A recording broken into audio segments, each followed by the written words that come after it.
Minasyaitonirrajim. Bismillahirrahmanirrahim. Assalamualaikum warahmatullahi wabarakatuh. Alhamdulillahirabbil alamin. Wassalatu wassalamu ala asyrafil anbiya'i wal mursalin wa ala alihi wa sahbihi ajma'in.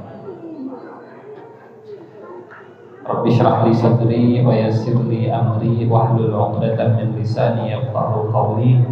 Allahumma la sahla illa ma ja'altahu sahla wa anta taj'alul hazna idza syi'ta sahla, amma ba'd. Jamaah salat Isya dan salat tarawih, semoga Allah terima salat kita. Hari ini, malam ini kita masuk ke hadis 32 Arba'in Nawawiyah. An Abi Sa'ad bin Malik bin Sinan Al-Khudri radhiyallahu anhu anna Rasulullah sallallahu alaihi wasallam qala la dharara wa la dirara. Hadis hasan, rawahu Ibnu Majah wa Daruqutni wa Malik fil Muwatta. Jemaah yang Allah muliakan, malam ini insyaallah ada dua hadis yang akan kita bahas insyaallah. Hadis yang pertama tentang pokok asal dasar aturan hubungan sesama manusia. Karena Islam ini bukan hanya agama yang mengajarkan ritual, bukan hanya agama yang menata masalah pola pikir dan keyakinan, tapi Islam juga mengatur bagaimana bermuamalah, berinteraksi, berhubungan dengan sesama manusia. Akidahnya iya, ibadahnya juga iya, muamalahnya juga iya.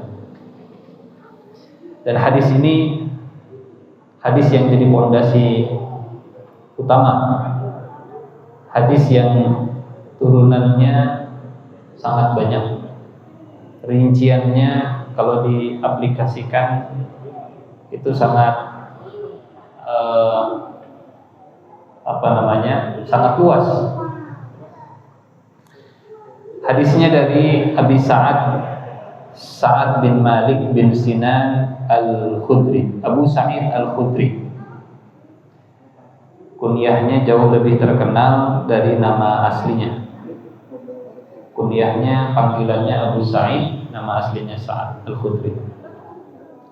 Kata beliau, Rasulullah sallallahu alaihi wasallam pernah bersabda, dan sabdanya sangat singkat, hanya dua kata, pendek. La darar wa la dirar. Selesai. Nabi diberikan Allah jawami'ul kalim, kemampuan untuk merangkum banyak makna dalam kata-kata yang sederhana. La darar wa la dirar. Dalam bahasa Arab, la memang diterjemahkannya tidak, ya. Tapi kadang la juga diterjemahkan jangan. La tashrab, jangan minum qa'iman, sambil berdiri. La-nya jangan.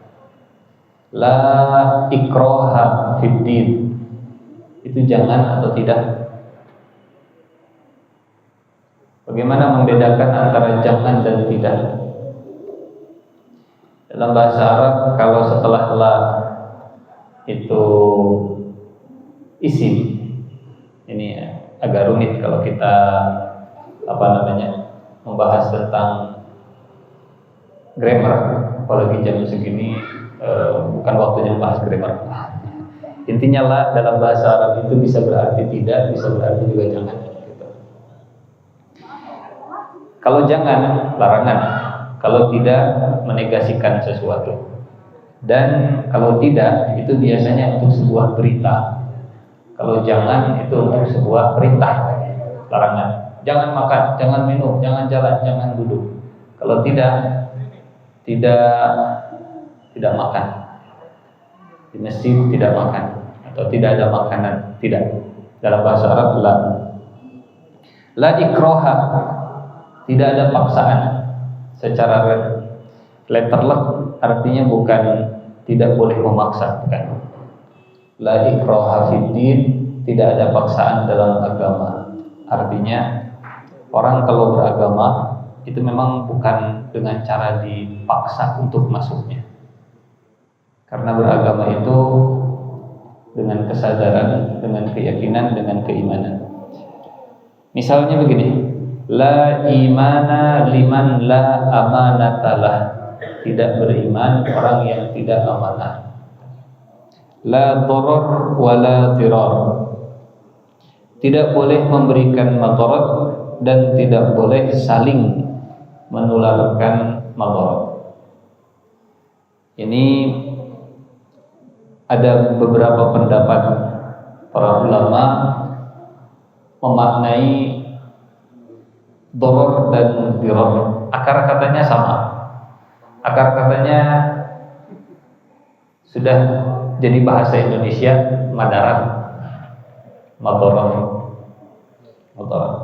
La darar wa la dirar. Sebagian ulama menafsirkan darar itu madarat yang timbul karena nggak sengaja. Nggak sengaja.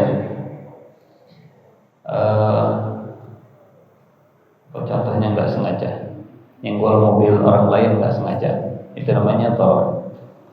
Atau sebetulnya saya nggak ingin mengganggu tetangga, tapi nggak sengaja bunyi mesinnya jadi terlalu kencang, mesin airnya rusak dan tiba-tiba nyala mengganggu tetangga di malam hari. Itu namanya darar, nggak sengaja. Ada dirar. Kalau dirar ini memang sengaja, madarat yang dilakukan dengan sengaja. Contohnya sengaja ganti knalpot dengan yang berisik, lewat di depan masjid kemudian digeber-geber, naik, itu namanya dirar. Ini makna yang pertama, darar itu tidak disengaja, dirar itu disengaja. Pendapat yang kedua mengatakan darar itu yang timbul dari satu pihak ke yang lain tanpa ada balasan dari pihak yang lain. Jadi sifatnya aktif tapi tidak resiprok. Resiprok itu saling. Memukul tapi bukan saling pukul. Membahayakan tapi tidak saling membahayakan. Darar membahayakan, dirar saling menularkan bahaya. Ini diantara perbedaan ulama dalam memaknai la darar wa la dirar. Hadirin jemaah yang Allah muliakan, sekali lagi hadis ini adalah hadis yang membahas tentang bagaimana berinteraksi sesama hamba Allah Subhanahu wa taala dalam semua sisi kehidupan, dalam segala hal. Rasulullah Shallallahu Alaihi Wasallam sudah melarang, tidak boleh ada perilaku yang membahayakan, dan juga kalau ada orang yang membahayakan, la dirar, jangan membalas bahaya dengan bahaya lagi. Punten, kalau kita kumpulkan ayat darar di dalam Al-Quran ini, ya kita pilih karena ada 70 ayat dalam Al-Quran yang mengandung kata darar, baik bentuknya mudhar, tadar, dirar, idtarra, dengan segala macam bentukannya. Beberapa contoh la darar wa la dirar dalam Al-Quran. Misalnya Saat Allah Subhanahu wa taala melarang seorang suami menceraikan istri, kemudian membiarkan sampai iddahnya mau habis, nanti di saat iddahnya mau habis dirujuk lagi, setelah dirujuk diceraikan lagi, sampai masa iddahnya mau habis dirujuk lagi. Kalau zaman dulu karena belum ada batasan 3 kali, setelah dirujuk diceraikan lagi, sampai masa iddahnya mau habis dirujuk lagi. Kata orang Sunda, diganggayong. Apa diganggayong bahasa Indonesianya? Digantung gitu ya. Dijadikan istri tidak, diceraikan untuk nikah dengan laki-laki lain juga enggak. Itu la dharar wa la dirar. Dalam surat Al-Baqarah ayat 231, wala tumsikuhunna diraran lita'tadu. Dan janganlah kamu menahan mereka, maksudnya istri-istri kalian, diraran, untuk memberi kemudaratan kepada mereka.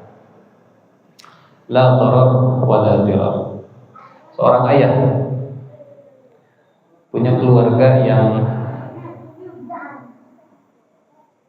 nakal misalnya, dan gak ridho kalau hartanya itu nanti diwarisi oleh anak-anaknya, sehingga akhirnya sebelum meninggal dunia pas lagi sakit parah, daripada harta saya nanti diwariskan oleh anak-anak saya, diwarisi oleh anak-anak saya, lebih baik saya kasih wasiat ke si fulan, wasiatnya sekian. Itu namanya dirar, dan itu tidak boleh. Memberi mudarat untuk diterjemahkan ke bahasa Indonesia, darar itu sangat broad ya, bukan cuma bahaya.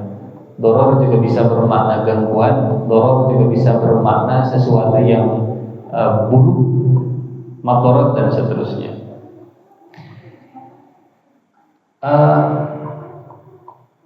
Contoh lagi, punten. Ini saya mau mencoba memilih beberapa contoh yang mungkin relate dengan keseharian kita. Punten.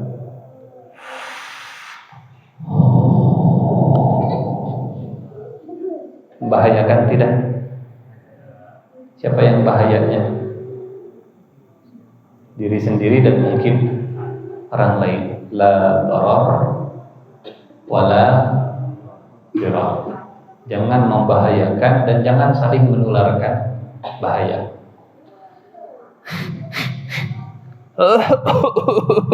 TBC datang ke masjid tidak pakai masker, bahaya tidak? La dharar wala dirar. Betul? La dharar wala dirar. 7 hari enggak mandi, badan bau, masuk ke masjid, mengganggu tidak? La dharar wala dirar. La dharar wala dirar. Dan ini kita mencoba mengumpulkan beberapa contoh-contoh. Contoh lagi di surat Al-Baqarah ayat 233. La tudarra walidatun biwaladiha wala mauludun lahu biwaladih. Jangan sampai seorang ibu menderita, jangan sampai seorang ibu sengsara. Lihat terjemahan Tor beragam. Jangan sampai seorang ibu menderita atau sengsara karena anaknya, dan juga jangan anak yang dilahirkan bagi ayahnya menjadi penderitaan dengan karena anaknya itu. Wala mauludun lahu biwaladih. Contohnya begini.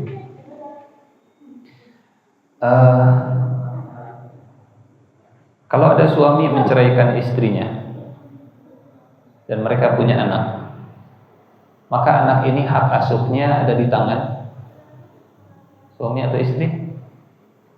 Istri. Kecuali kalau istrinya nikah lagi. Kalau istrinya nikah lagi, maka hak asuhnya jadi pindah ke suami. Tapi Kata suaminya begini, kalau kamu nikah lagi, saya akan ambil anaknya. Dan kamu nggak boleh lagi ketemu anak kamu. Padahal suaminya nggak mau ngurus anaknya. Cuman karena ingin menghalang-halangi istrinya supaya bisa nikah lagi. Itu namanya la dharar wala dirar. Punten, supaya lebih relate dan relevan. Kita sebagai atasan, kita punya bawahan yang prestasinya bagus, tapi nggak mau ada matahari kembar. Akhirnya kita kasih tugas yang banyak supaya dia nggak nyaman, atau kita mutasikan ke tempat yang lain supaya dia nggak nyaman, supaya dia resign, supaya dia tersingkir dari pergulatan. Gitu ya. La dharar wala dirar. Kita kumpulkan lagi contoh-contohnya. Rasulullah hanya memberikan kaidah yang simple, sederhana. Tapi kalau ini dipraktekkan ke banyak muamalah dengan sesama, ini luar biasa, Masya Allah. Punten, sebelum kita lanjutkan, hadirin jamaah yang Allah muliakan, memang madharat itu tidak boleh terjadi kecuali kalau madharat itu lahir karena hal-hal yang memang syar'i. Contoh, kalau ada orang yang mencuri dan mencurinya sudah di atas 1/4 dinar, sudah terbukti di pengadilan ingkrah bahwa dia mencuri, dipotong tangannya, itu madharat bukan? Itu dharar, tapi dhararnya syar'i. Dia kehilangan tangan, itu madharat, tapi madharatnya lahir dari sesuatu yang syar'i. Kalau ada orang yang korupsi, orang yang korupsi, dan dia nggak bisa membuktikan dari mana dapat hartanya, gajinya sebulan cuma 30 juta, tapi asetnya ternyata bisa lebih dari gajinya. Setelah dihitung, ini nggak mungkin, dengan gaji sekian dia punya aset sekian dan seterusnya. Maka dia boleh aset yang lebih dari gajinya itu untuk disita sampai dia bisa membuktikan bahwa aset yang disita itu dia dapatkan dengan cara yang betul-betul halal. Tapi kan Ustaz, kalau asetnya disita jadi madharat buat keluarganya, betul. Tapi madharat itu lahir dari jalan yang syar'i. Memang tidak boleh memberikan madharat kecuali kalau madharat lahir dari jalan yang syar'i. Contoh, membunuh, madharat bukan? Madharat.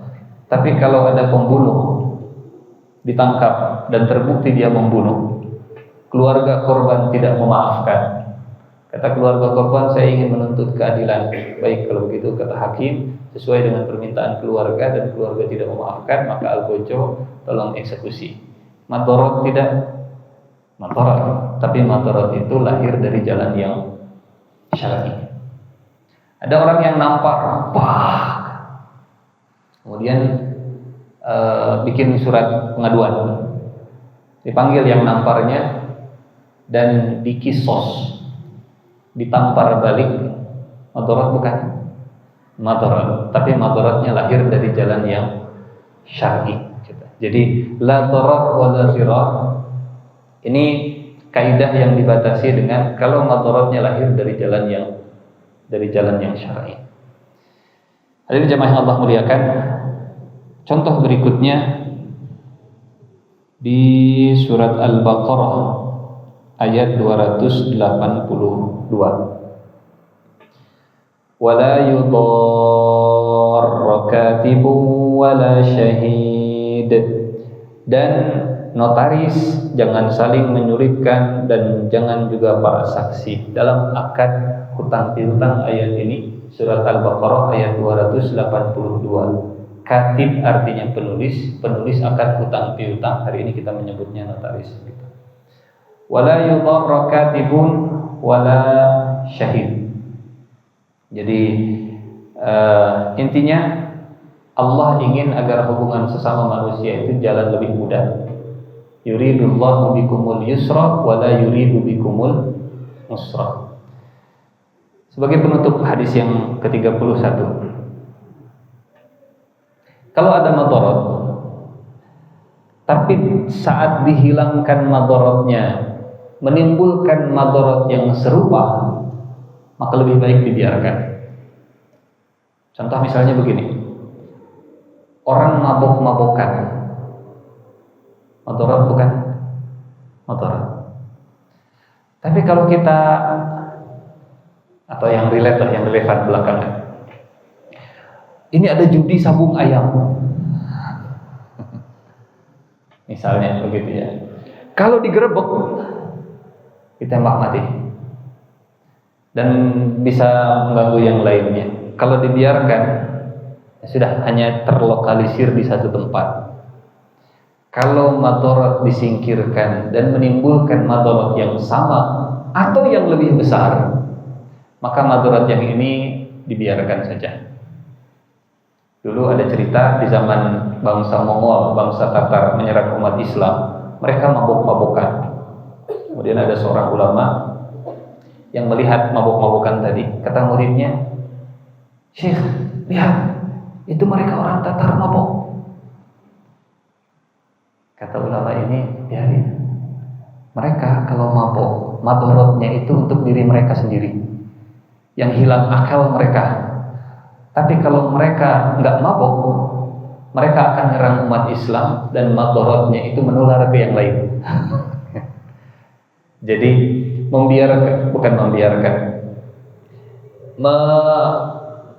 melokalisir madarat yang kecil supaya tidak membesar, itu lebih baik daripada menghilangkan madarat yang ini menimbulkan madarat yang jauh lebih besar. Dan itu dalilnya dari Quran. Bapak Ibu pernah dengar cerita Nabi Harun saat memimpin Bani Israel waktu Nabi Musanya pergi? Waktu Nabi Musanya pergi, apa yang terjadi dengan Bani Israel? Mereka menyembah patung sapi. Betul? Samiri yang bikin patung sapinya. Apa yang dilakukan Nabi Harun? Nabi Harun mengingatkan. Tapi Nabi Harun tidak menghancurkan patung sapi. Itu dilakukan oleh Nabi Musa, tapi tidak dilakukan oleh Harun. Semua Bani Israel mereka menyembah patung sapi, semua Bani Israel mereka mendukung Samiri, dan mereka menganggap Harun itu lemah. Saat Nabi Musa datang, Nabi Musa marah, Nabi Musa tanya, "Kenapa engkau biarkan Bani Israel seperti ini?"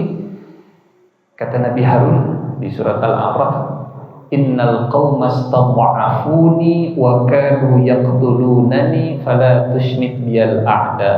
Wahai Musa, mereka menganggap saya itu lemah dan mereka hampir saja membunuh saya. Kalau mereka membunuh saya, maka orang-orang saya akan nyerang balik mereka dan itu akan menimbulkan perang saudara di Bani Israel. Lebih baik saya biarkan saja, bukan biarkan, saya lokalisir Bani Israel menyembah patung sapi sampai Anda pulang, daripada terjadi perang saudara. Nah, ini kan membandingkan mana yang lebih kecil madaratnya, biarkan madarat yang lebih kecil terjadi daripada yang lebih besar madaratnya terjadi. Betul? Kalau ada orang berbuat syirik, madaratnya menular atau ke orang itu saja? Kalau ada orang menyembah sapi, madaratnya hanya untuk orang itu saja, untuk pribadi itu. Tapi kalau dia membunuh orang lain yang jadi korbannya. Jadi ini fikih membandingkan mana yang lebih ringan madaratnya. Kalau ada dua, misalnya begini puntennya, supaya lebih relate saya ngambil contoh. Kita mau pilkada, milih pemimpin, dua-duanya sama-sama ada madaratnya. Misal, siapa yang akan kita pilih? Milih ini ada madaratnya, milih ini juga ada madaratnya. Mana yang akan kita pilih? Yang lebih kecil madaratnya, betul? Walaupun hadisnya la darar wa la dirar, tapi ketika dua-duanya ada madaratnya, memang si fulan teh baik, tapi di belakangnya seperti ini. Memang si fulan rada jahat, tapi dia teh nggak terlalu akan membandingkan seperti itu. hadisnya clear dalam aplikasinya, dalam tataran aplikasi akan banyak turunan-turunan seperti tadi. Intinya yang pertama, la dharar wa la dirar. Jangan membahayakan dan jangan menularkan bahaya. Kalaupun bahaya itu ada dan disingkirkan malah menimbulkan bahaya yang sama atau yang lebih besar, ini biarkan saja. Bukan dibiarkan, dilokalisir gitu. Dan contoh lagi, kalau tidak bisa dihabiskan perzinahan, misalnya perzinahan di sini nggak habis, malah nyebar ke sana, perzinahan di sini nggak habis, malah nyebar ke sini, akhirnya salah satu pertimbangan akhaffud dhararain adalah melokalisir di dia tapi jangan kemana-mana daripada nyebar di mana-mana, sudah di sini saja. Daripada penyakit menyebar kemana-mana, misalnya ada orang penyakit si fulan di sini sakit ini, si fulan di sini sakit ini, si fulan sakit ini di sini, sudah yang sakit-sakit kumpulkan di sini. Memang ini juga madarat, tapi daripada madaratnya lebih luas, lebih baik madaratnya dilokalisir. Dan seterusnya. Hal-hal seperti ini memang pertimbangan yang akhirnya perlu kejelian begitu ya. Kejelian itu dalam arti kalau bisa dihilangkan madaratnya, itulah yang ideal, la dharar wa la dirar. Tapi kalau saat dihilangkan menimbulkan madarat yang lebih kecil, lakukan. Kalau saat menghilangkan madarat ternyata madaratnya sama, lebih baik biarkan. Apalagi kalau menghilangkan madarat menimbulkan madarat yang jauh lebih besar. Hadis yang kedua, hadirin jemaah yang Allah muliakan. Hadis yang kedua masih tentang hubungan muamalah sesama manusia. Hadis ke-33. An Ibnu Abbas radhiyallahu anhuma anna Rasulullah sallallahu alaihi wasallam qala. Dari Abdullah bin Abbas, semoga Allah meridhoi keduanya. Kenapa anhuma bukan anhu? Kalau tadi an Abi Sa'idin Al-Khudri radhiyallahu anhu, kalau Abdullah bin Abbas radhiyallahu anhuma. Karena Abbas itu paman Nabi, sahabat, dan Abdullah anaknya juga sepupu Nabi, sahabat. Semoga Allah meridhai keduanya. Kata Abdullah bin Abbas, Rasulullah sallallahu alaihi wasallam pernah bersabda, "Lau yu'tan nasu bid'awahum ladda'a rijalun amwala qaumin wa dima'ahum walakinil bayyinah 'alal mudda'i wal yaminu 'ala man ankar." Hadis hasan, rawahul Baihaqi. Seandainya manusia dibebaskan, diberikan sesuai dengan klaimnya, maka akan banyak orang yang mengklaim harta pada kaum tertentu dan menuntut darah. Akan tetapi kata Rasulullah, supaya orang tidak diberikan hanya sekedar dengan klaim, ini tanah saya, maka kata Nabi, supaya orang tidak diberikan hanya sekedar mengklaim, al-bayyinah 'alal mudda'i, sertifikat itu harus dimiliki oleh orang yang mengklaim.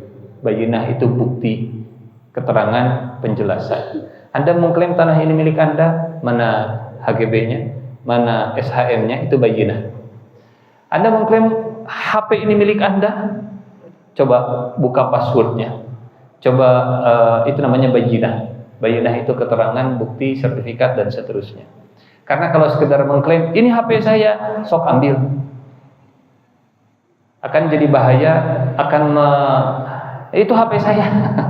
Kata Nabi, kalau setiap orang diberikan sesuai dengan klaimnya, maka akan banyak orang yang mengklaim harta milik orang lain, dan akan banyak orang yang mengklaim si fulan ini darahnya halal karena si fulan pernah membunuh adik saya, pernah membunuh kakak saya. Maka al-bayyinah 'alal mudda'i, orang yang mengklaim harus punya bukti. Wal yamin 'ala man ankar, dan orang yang dituntut itu tidak dituntut memberikan bukti. Yang dituntut itu kalau dia menegasikan, dia cukup mengatakan demi Allah saya tidak melakukannya. Jadi tidak dibalik, jangan dibalik. Jangan yang dituntut harus punya bukti. Yang menuntut harus punya bukti. Walaupun buktinya itu sifatnya qarinah. Qarinah itu apa? Bukti pendamping. Bukan kalau dalam persidangan istilahnya apa? Ada alat bukti begitu ya. Alat bukti, 2 alat bukti dan 1 saksi. Pernah mendengar cerita Nabi Daud dan Nabi Sulaiman yang mengadili 2 orang wanita yang rebutan bayi? Itu contoh yang terbaik menurut saya. Jadi ada 2 orang wanita temenan, yang satu lebih tua, yang satu lebih muda, masing-masing punya anak. Kemudian salah satu anak dari wanita yang senior itu mati, ya entah dimakan serigala atau apa, meninggal. Sampai akhirnya karena hasad, kenapa anak saya mati, sementara anak teman saya enggak mati. Akhirnya nuntut, datang ke Nabi Daud. Wahai Nabi Daud, ini anak saya. Kata temannya yang usianya lebih muda, enggak wahai Nabi Daud, ini anak saya. Itu anak saya, enggak itu anak saya. Rebutan di depan Nabi Daud. Singkat cerita, Nabi Daud memutuskan anak ini milik wanita yang lebih senior. Dengan beragam pertimbangan dan ijtihad dari Nabi Daud, kalau wanita yang lebih muda ini masih punya peluang untuk punya anak lagi. Kalau yang sudah tua sudah menepos dan seterusnya. Ijtihadnya Nabi Daud. Kemudian datang Nabi Sulaiman. Kata Nabi Sulaiman, tunggu. Anda mengklaim bahwa ini anak Anda? Ya, ini anak saya. Ibu mengklaim ini anak ibu? Ya, itu anak saya. Baik. Karena dua-duanya sama-sama mengklaim. Pengawal, tolong pinjam pedangnya. Baik, supaya rata kita belah jadi 2. Kita potong jadi 2 karena dua-duanya sama-sama mengklaim. Siap? Saya akan belah jadi 2. Kata ibu yang lebih senior, setuju. Itu kan lagi hasad dan dengki. Kalau anak saya mati, anak dia juga harus mati. Setuju. Belah saja jadi 2. Tapi kata ibu yang lebih muda, jangan. Anak saya bersama dia dalam keadaan hidup lebih baik daripada anak itu di depan saya dalam keadaan terbelah jadi 2. Serahkan saya. Kata Nabi Sulaiman, ini anak itu, silakan. Itu namanya bayyinah, begitu ya. Walaupun bayyinahnya berbentuk qarinah, walaupun bayyinahnya, keterangan buktinya itu berbentuk sesuatu yang diekstrak dari pengadilan, tapi itu bisa diterapkan. Entah misalnya hakimnya nanya-nanya dan kepleset, itu juga bisa jadi bayyinah.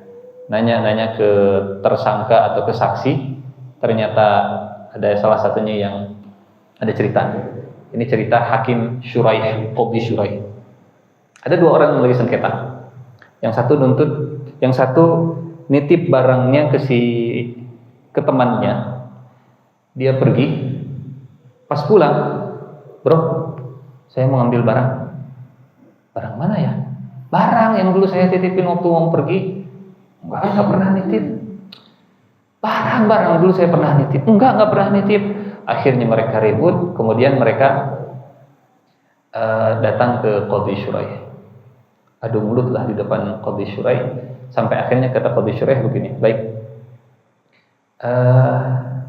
yang dituntut tolong ada di samping saya.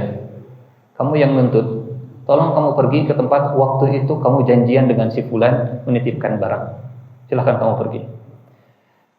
Qadhi Syuraih ngurus kasus-kasus yang lain. Yang dituntut, yang dititipkan barang ada di sebelah kirinya. Yang nuntut, yang minta barangnya dikembalikan lagi pergi. Pokoknya pergi ke tempat sesuai dengan perintah hakim.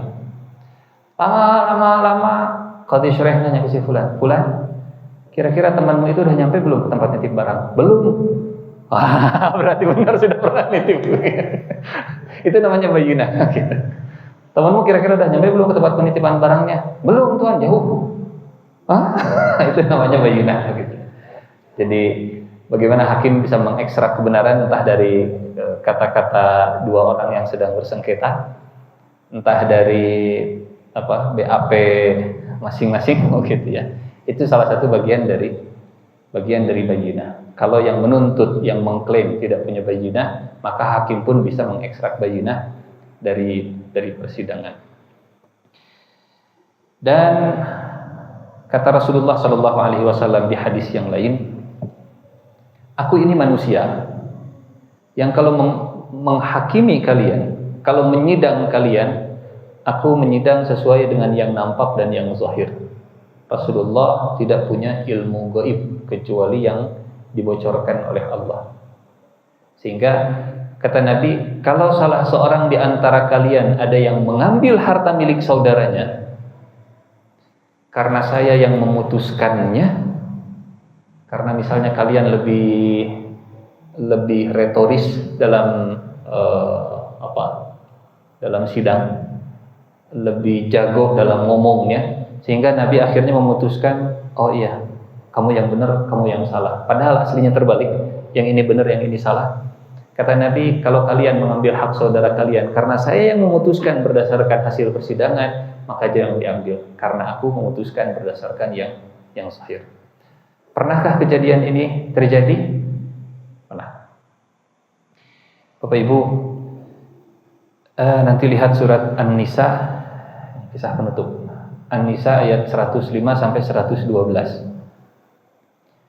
Tu'mah bin Ubayriq, Muslim, mencuri barangnya kemudian dititip di rumah Yahudi. Modus operandinya, barang dititip bukan penadah ya. Yahudi ini bukan penadah, nitip barang ya, nanti saya ambil. Oke. Korban pencurian datang ke Rasulullah Shallallahu Alaihi Wasallam. Ya Rasulullah, saya kehilangan barang. Apa barangnya? Baju perang. Baju perang seperti apa? Speknya disampaikan di BAP. Setelah itu investigasi, dilihat jejak kaki dari rumah korban, ternyata mengarah ke mana? Ke rumah Yahudi. Dilakukan pengembangan, dipanggil Yahudi sebagai saksi. Pak, ada korban pencurian dan barang yang dicurinya baju perang. Baju perang seperti apa wahai Muhammad? Baju perang speknya begini.